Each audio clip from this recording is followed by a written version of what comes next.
A quote, massive and unpredictable swarm of jellyfish has caused one of the largest nuclear power plants in France to completely shut down.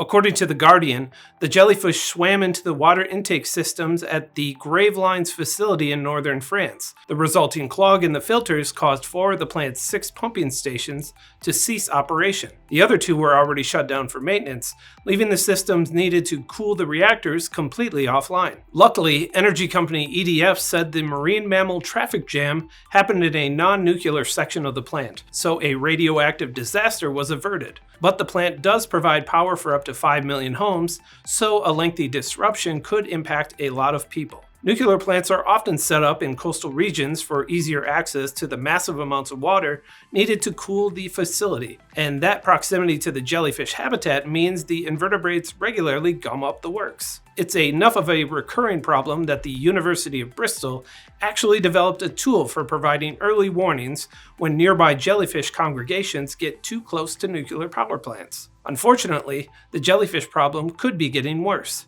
Derek Wright, a marine biology consultant at the National Oceanic and Atmospheric Administration, told Sky News that warming water and increased plankton in the North Sea is making the body of water much more hospitable to jellyfish breeding. If the problem persists, will a jellyfish swarm eventually reach a nuclear reactor and mutate into a horde of giant radioactive sea creatures? Probably not.